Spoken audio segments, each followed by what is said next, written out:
بسم اللہ الرحمن الرحیم۔ السلام علیکم اسٹوڈنٹس، امید ہے آپ سب خیریت سے ہوں گے۔ اللہ تعالیٰ آپ کو اپنی حفاظت میں رکھیں۔ اچھا، آج آپ دیکھ رہے ہیں کہ میں نے سورہ البقرہ جو ہے وہ دوبارہ اس کو کھولا ہے۔ قرآن کا ہمارے پورشن جو ہے اس میں سے 2 رکوع ہمارے رہ گئے تھے، کیونکہ مجھے نہیں پتہ تھا، مس غزالہ نے جو ہے وہ 15 تک پڑھائے ہیں، تو جب انہوں نے بعد میں مجھے بتایا تو 2 ہمارے رہتے تھے۔ ہم نے جو ہے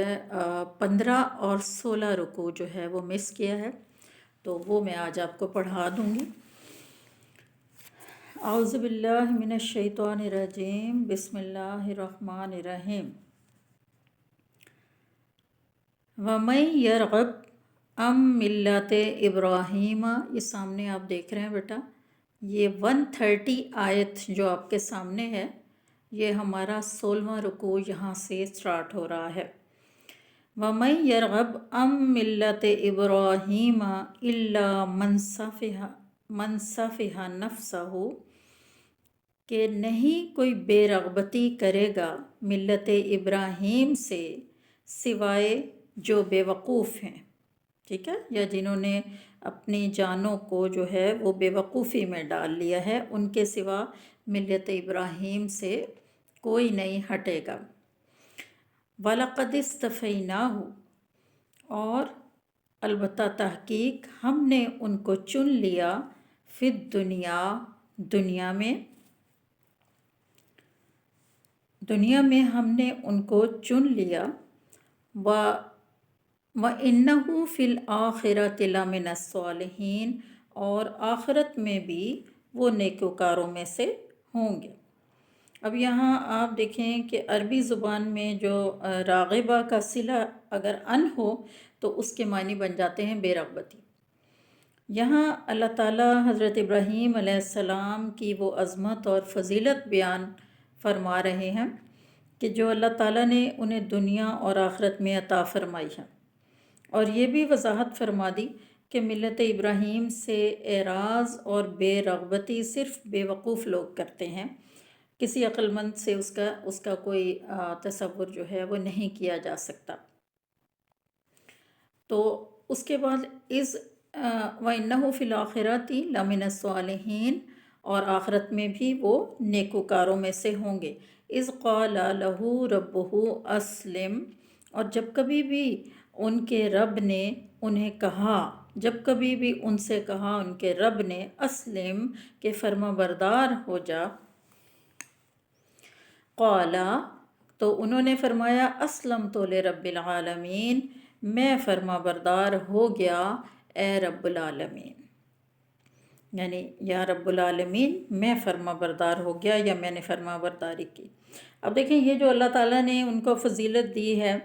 وہ اس لیے ان کو حاصل ہوئی کہ انہوں نے اطاعت اور فرما برداری کا جو ایک نمونہ ہے وہ پیش کیا اللہ کے سامنے۔ وَوَصَّى بِهَا إِبْرَاهِيمُ بَنِيهِ وَيَعْقُوبُ، اور نصیحت کی اس کے ساتھ ابراہیم علیہ السلام نے اپنے بیٹوں کو، اپنی اولاد کو، اور اس کے ساتھ وَيَعْقُوب، اور یعقوب علیہ السلام نے، اور کیا نصیحت کی، یا بنیّ ان اللہ اصطفیٰ، کہ اے میرے بیٹو، اللہ تعالیٰ نے ان اللہ اصطفیٰ لکم الدین، بے شک اللہ تعالیٰ نے چن لیا تمہارے لیے دین، فلا تموتن الا وانتم مسلمون، پس تم نہ مرنا مگر یہ کہ تم مسلمان ہو، یعنی جب تمہیں موت آئے تو وہ اسلام کی حالت میں ہی تمہیں موت آئے۔ جب حضرت ابراہیم علیہ السلام اور حضرت یعقوب علیہ السلام نے جو ہے وہ دین کی وصیت اپنی اولاد کو بھی فرمائی، جو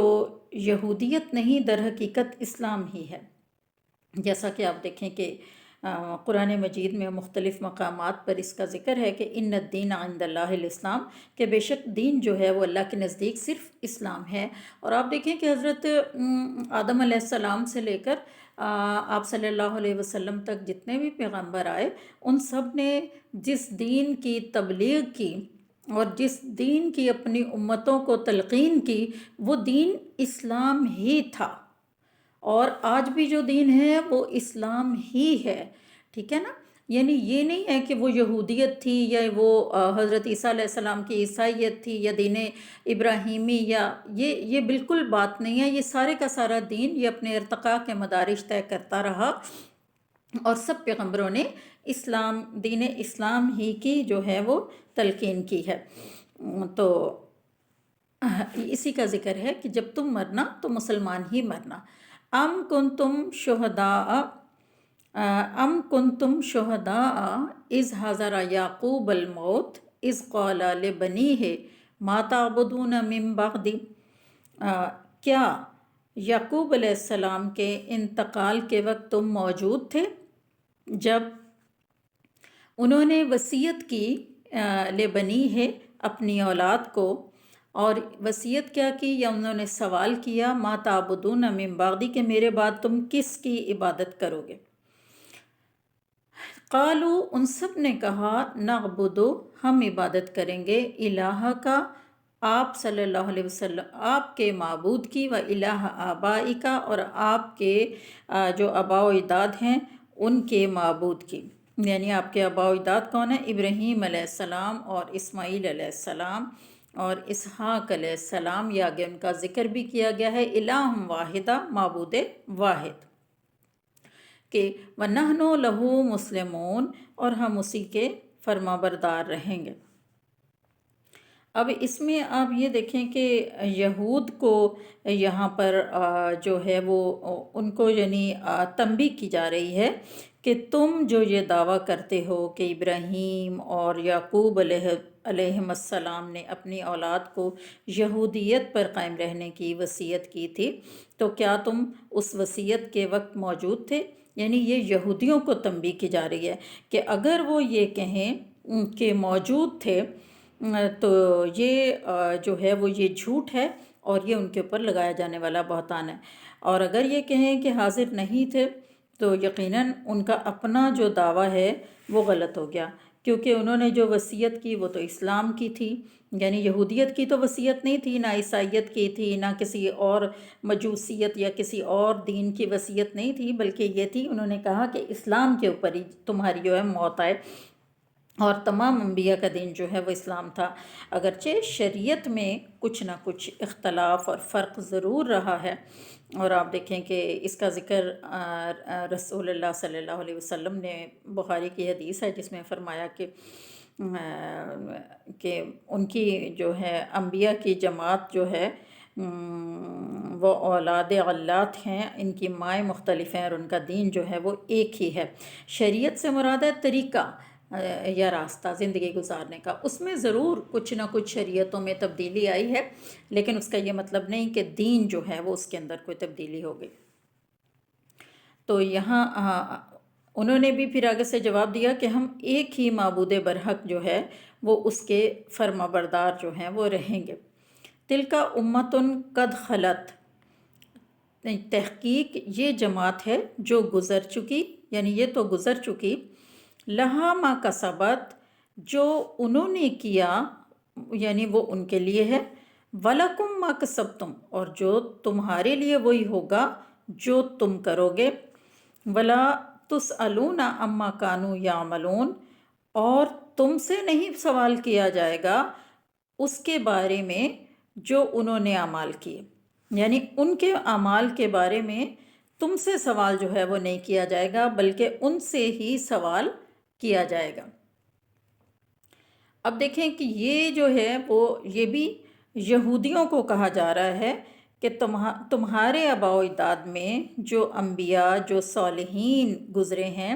ان کی طرف نسبت کا کوئی فائدہ نہیں، انہوں نے جو کچھ کیا ہے اس کا صلہ ان کو ملے گا، تمہیں نہیں، اور تمہیں جو کچھ تم نے کیا ہے جو تم کماؤ گے اس کا صلہ تمہیں دیا جائے گا۔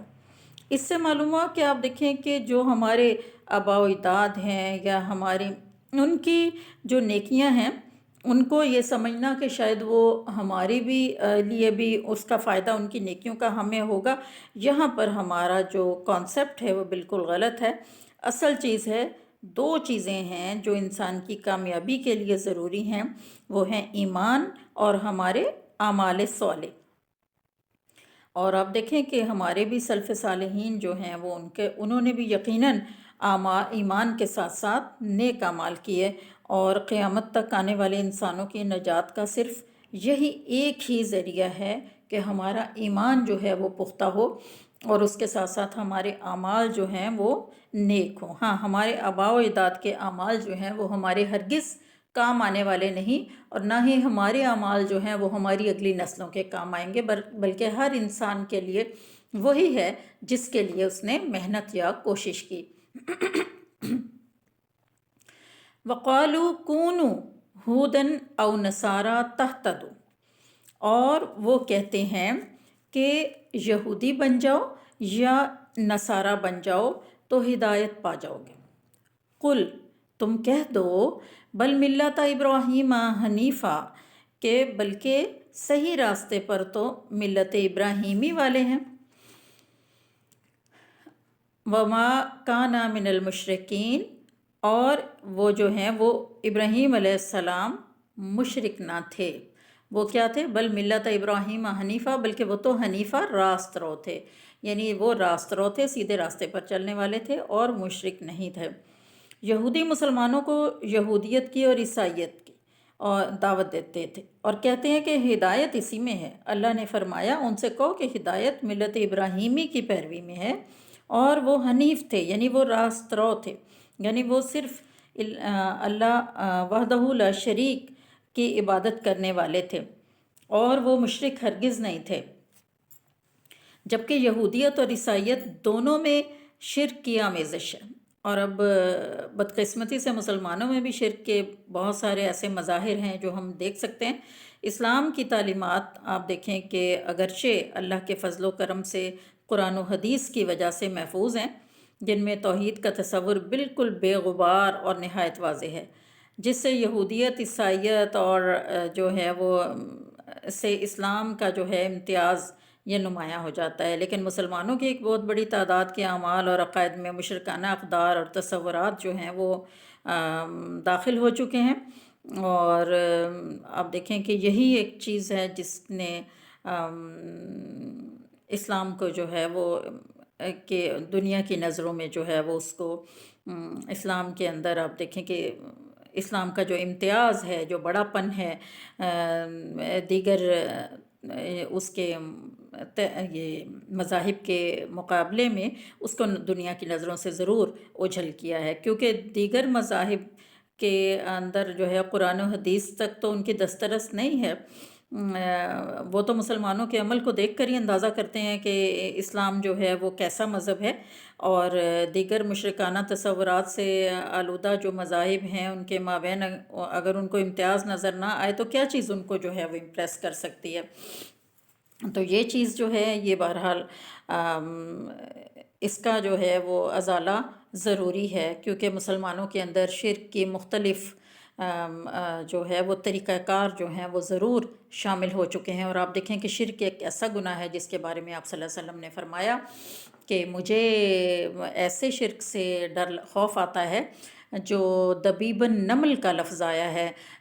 دبیب النمل یعنی چونٹی کی چال سے بھی زیادہ مخفی انداز سے انسان کے دل میں داخل ہو جاتا ہے، اور انسان کو اس کا پتہ بھی نہیں چلتا۔ تو یہ جو ہے بہرحال مسلمانوں کے لیے ضرور لمحہ فکریہ ہے۔ اچھا، وما کان من المشرکین قولوا، اچھا ان سب نے کہا قولوا آمنا باللہ، تم سب کہو، قولوا تم سب کہو، آمنا باللہ کہ ہم ایمان لائے اللہ پر، وما انزل الینا اور جو نازل کیا گیا ہماری طرف یعنی قرآن، وما انزل الی ابراہیم و اسماعیل و اسحاق و یعقوب والاسباط، اور جو کچھ نازل کیا گیا ابراہیم علیہ السلام کی طرف، اسماعیل علیہ السلام کی طرف، اسحاق علیہ السلام کی طرف اور ان کی اولاد پر۔ فما اوتیا موسیٰ و عیسیٰ، اور جو اتارا گیا موسیٰ علیہ السلام اور عیسیٰ علیہ السلام پر، وما اوتی النبیون، اور جو کچھ دوسرے انبیاء کو دیا گیا، من ربہم، ان کے رب کی طرف سے، لا نفرق بین احد منہم، ہم ان میں سے کسی کے درمیان تفریق نہیں کرتے، ونحن لہ مسلمون، اور ہم اللہ کے فرما بردار ہیں۔ یعنی ایمان کا تقاضا یہ ہے کہ تمام انبیاء علیہم السلام کو اللہ کی طرف سے جو کچھ بھی ملا یا نازل ہوا سب پر ایمان لایا جائے، کسی بھی کتاب یا رسول کا انکار نہ کیا جائے، کسی ایک کتاب یا نبی کو ماننا اور کسی دوسرے کو نہ ماننا، یہ انبیاء کے درمیان تفریق ہے جس کو اسلام نے جائز نہیں رکھا۔ البتہ عمل اب صرف قرآن کریم کے ہی احکام پر ہوگا، پچھلی کتابوں میں لکھی ہوئی باتوں پر نہیں، کیونکہ ایک تو وہ اصلی حالت میں نہیں رہیں، تحریف شدہ ہیں، دوسرا قرآن نے ان سب کو جو ہے ان کے احکام کو منسوخ کر دیا ہے، اور اب ان سب کا ناسخ جو ہے وہ قرآن کریم ہے، اور ان سب کے احکام بھی قرآن کے اندر موجود ہیں، اور اس کے علاوہ بھی رہتی دنیا تک جن احکام کی ضرورت تھی اللہ تعالیٰ نے وہ بھی سارے کے سارے قرآن میں ڈال دیے۔ اور آپ دیکھیں کہ 14 صدیاں بلکہ اس سے بھی زیادہ ٹائم گزرنے کے باوجود قرآن کے احکام جو ہیں وہ وقت کے بدلتے ہوئے تقاضوں کو پورا کرتے ہیں۔ کوئی ایسا مسئلہ، کوئی ایسا آپ کو نظر نہیں آئے گا کہ اگر آپ چاہتے ہیں کہ جو ہے وہ اس کے مسئلے کا حل آپ قرآن سے تلاش کریں یا حدیث سے اور وہ آپ کو اس میں نہ ملے، ایسا نہیں ہے۔ کوئی ایسی تشنگی جو ہے وہ انسان کو نہیں رہتی کسی بھی معاملے میں۔ فَإِنْ آمَنُوا بِمِثْلِ مَا آمَنْتُمْ، اچھا، اگر وہ ایمان لے آئیں کہ جیسا ایمان لائے تم، ہاں، اگر وہ ایمان لے آئیں جیسا کہ تم،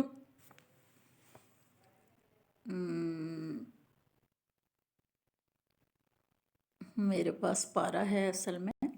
ہاں، جیسا کہ تم، فَإِنْ آمَنُوا، پھر اگر وہ ایمان لے آئیں بِمِثْلِ مَا آمَنْتُمْ بِهِ، جیسا کہ تم ایمان لے آئے، فَقَدْ اهْتَدَوْا، پس تو وہ ہدایت پا گئے، وَإِنْ تَوَلَّوْا، اور اگر وہ منہ جو ہے وہ پھیر لیں، فَإِنَّمَا هُمْ فِي شِقَاقٍ، تو پھر کیا ہیں، وہ خلاف ہیں، یعنی مخالف سمت میں ہیں، فَسَيَكْفِيكَهُمُ اللَّهُ، اللہ تعالیٰ ان کے لیے کافی ہے، یعنی ان کی کفایت کرے گا اللہ، وَهُوَ السَّمِيعُ الْعَلِيمُ، اور وہ خوب سننے والا اور جاننے والا ہے۔ آپ دیکھیں کہ صحابہ کرام جو تھے رضوان اللہ عنہم، وہ اسی طریقے پر ایمان لائے تھے، اس لیے صحابہ کی مثال دیتے ہوئے کہا جا رہا ہے کہ اگر وہ اس طرح ایمان لائیں جس طرح سے اے صحابہ تم ایمان لائے ہو، تو پھر یقیناً وہ ہدایت یافتہ ہو جائیں گے، اور اگر وہ اختلاف کریں گے اور اپنا منہ موڑ لیں گے، دوسری طرف پھر جائیں گے، تو گھبرانے کی ضرورت نہیں ہے، ان کی سازشیں آپ کا کچھ نہیں بگاڑ سکیں گی، کیونکہ اللہ تعالیٰ آپ کی کفایت کرنے والا ہے۔ چنانچہ چند سالوں میں اللہ کا یہ وعدہ پورا ہوا، اور آپ یہ دیکھیں کہ یہ یہودی جو قبیلے تھے، بنو قینقاع اور بنو نذیر، ان کو اللہ کے حکم سے مدینہ سے جلا وطن کر دیا گیا تھا، اور بنو قریظہ جو ہے وہ ان کو قتل کر دیا گیا تھا ان کی عہد شکنی کی وجہ سے۔ تو آپ دیکھیں کہ تاریخی روایات میں ہے کہ حضرت عثمان رضی اللہ تعالیٰ عنہ کی شہادت کے وقت ایک مصحف جو ہے وہ ان کی گود میں تھا، اور اس آیت کے فَسَيَكْفِيكَهُمُ اللَّهُ پر کی آیت وہ پڑھ رہے تھے، اور ان کے خون کے چھینٹے جو ہیں وہ اس کے اوپر گرے تھے۔ تو کہا جاتا ہے کہ یہ مصحف جو ہے وہ آج بھی ترکی میں موجود ہے۔ تو یہ دیکھیں کہ یہاں پر وہ پڑھ رہے تھے کہ اللہ تعالیٰ ان کے لیے جو ہے وہ ان کی کفایت کرے گا، اور وہ سننے والا اور جاننے والا ہے۔ صبغۃ اللہ، اللہ تعالیٰ کا رنگ، وما احسن من اللہ صبغہ، اور اللہ تعالیٰ سے اچھا رنگ کس کا ہوگا۔ اب عیسائیوں نے ایک زرد رنگ کا پانی مقرر کر رکھا ہے، جو ہے آپ دیکھیں کہ جو ہر عیسائی بچے کو بھی اور ہر اس شخص کو بھی دیا جاتا ہے کہ جس کو عیسائی بنانا ہوتا ہے، اس رسم کو اس کو بپتسمہ کہا جاتا ہے، یہ لوگ عیسائی کہتے ہیں، یہ ان کے نزدیک بہت ضروری ہے، یعنی اس کے بغیر وہ کسی کو پاک تصور نہیں کرتے۔ اللہ تعالیٰ نے اس کی تردید فرمائی اور کہا کہ اصل رنگ تو اللہ کا رنگ ہے، اس سے بہتر کوئی رنگ نہیں، اور اللہ کے رنگ سے مراد جو ہے وہ دین فطرت یعنی دین اسلام ہے۔ تو جس کی طرف ہر نبی نے اپنے اپنے دور میں اپنی اپنی امتوں کو دعوت دی، یعنی دعوت توحید۔ تو یہ اس طرح کے رنگ چڑھانا یا اس طرح سے کسی کو جو ہے وہ پاک کرنے سے، زرد رنگ سے جو ہے وہ اگر پاک کیا جائے تو وہ اس سے کوئی پاک نہیں ہوتا۔ وَنَحْنُ لَهُ عَابِدُونَ، اور ہم اس کی ہی عبادت کرنے والے ہیں۔ قُلْ أَتُحَاجُّونَنَا فِي اللَّهِ وَهُوَ رَبُّنَا وَرَبُّكُمْ، تو آپ کہہ دیجئے أَتُحَاجُّونَنَا فِي اللَّهِ، کیا اللہ کے معاملے میں تم ہم سے جھگڑا کرتے ہو؟ کیا اللہ کے معاملے میں تم ہم سے جھگڑا کرتے ہو؟ وَهُوَ رَبُّنَا وَرَبُّكُمْ، اور وہ تو ہمارا رب ہے اور تمہارا رب بھی ہے۔ وَلَنَا أَعْمَالُنَا وَلَكُمْ أَعْمَالُكُمْ، اور ہمارے لیے جو ہیں وہ ہمارے اعمال ہیں اور تمہارے لیے تمہارے اعمال ہیں۔ وَنَحْنُ لَهُ مُخْلِصُونَ، اور ہم تو اسی کے لیے جو ہیں وہ مخلص ہیں۔ تو اللہ نے فرمایا کیا تم ہم سے اس بارے میں یعنی جھگڑتے ہو، یعنی کہو کہ ہم ایک اللہ کی عبادت کرنے والے ہیں، اس کے لیے جو ہے وہ خلوص سے نیت جو ہے وہ کہ ہم جذبات رکھتے ہیں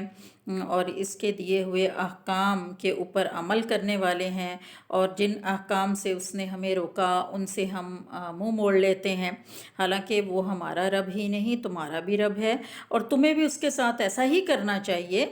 جو ہم کرتے ہیں۔ اگر تم ایسا نہیں کرتے تو تمہارا عمل جو ہے وہ تمہارے ساتھ ہے اور ہمارا عمل ہمارے ساتھ، ہم تو اسی کے لیے اخلاص سے اپنے اعمال کا اہتمام کرتے ہیں۔ اور ام تقولون ان ابراہیم و اسماعیل و اسحاق و یعقوب والاسباط کانوا ھودا او نصارا، ام تقولون، کیا تم یہ کہتے ہو، ان ابراہیم، کیا کہ ابراہیم علیہ السلام و اسماعیل اور اسماعیل علیہ السلام و اسحاق اور اسحاق علیہ السلام و یعقوب اور یعقوب علیہ السلام والاسباط اور ان کی اولاد، کانوا ھودا او نصارا، کہ وہ یہودی یا نصرانی تھے، یہودی یا عیسائی تھے۔ قل، کہہ دو انتم اعلم ام اللہ، کہ کیا تم زیادہ جانتے ہو یا زیادہ علم رکھتے ہو یا اللہ تعالیٰ۔ ومن ازلم ممن کتم شہادۃ عندہ من اللہ، اللہ کے پاس شہادت چھپانے والے سے زیادہ جو ہے، کتمان سے ہے، کتمان کے معنی ہے چھپانا، اللہ کے پاس شہادت چھپانے والے سے زیادہ ظالم جو ہے اور کون ہو سکتا ہے۔ وَمَا اللَّهُ بِغَافِلٍ عَمَّا تَعْمَلُونَ، اور نہیں ہے اللہ ہرگز غافل جو کچھ تم عمل کرتے ہو۔